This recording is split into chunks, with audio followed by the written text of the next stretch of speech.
Hello, it's Nancy today. Now I was wondering, when I track animals, I don't know if you know this or not, but you can tell the difference between a female deer and a male deer by looking at the tracks. Okay, now here we have the tracks. Now, if you were...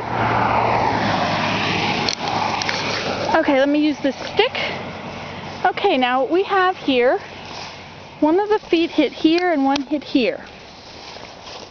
Now, if we look along, you can see that there's a certain width of the tracks. Okay, now if we were to draw a line, let's see.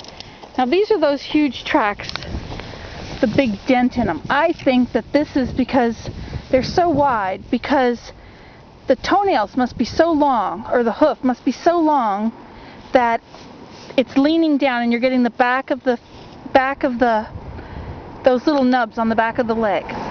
Now I think the reason it's so wide there is because it's splaying open. Wait a minute, you're getting two nubs there.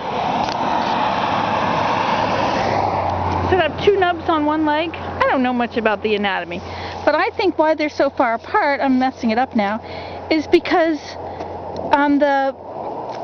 it's splaying open when it lays down on the ground. I think that's what's accounting for this. Okay, now if I were to draw a line from the outside of this one straight through to the outside of this one, let's see if that works. Okay, and then we draw a line. Let's see, which would be the next foot. He didn't make much track here. This is kind of a difficult spot. See, if we were to draw a line, see, you can go back there and try those.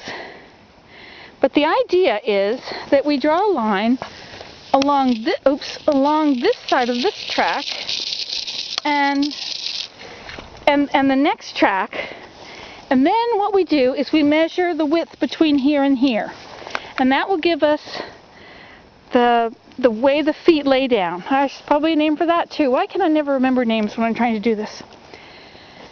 So if we measure that, now females have wider hips, males have wider shoulders.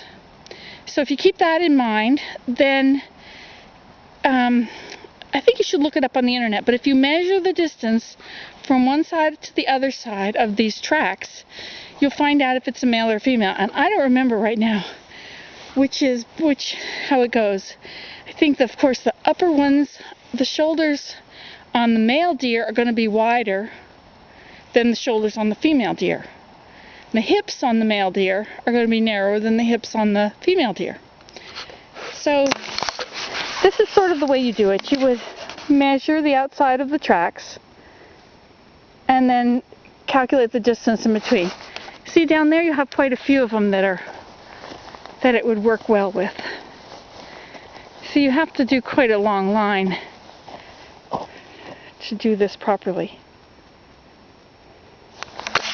Okay, well, that's your half of a tip for today, that you can distinguish the difference between a male and a female deer by the tracks they made. Only you'll have to research just exactly how that works. Okay, so I gave you something to think about, right? Okay, Nancy today, signing off again.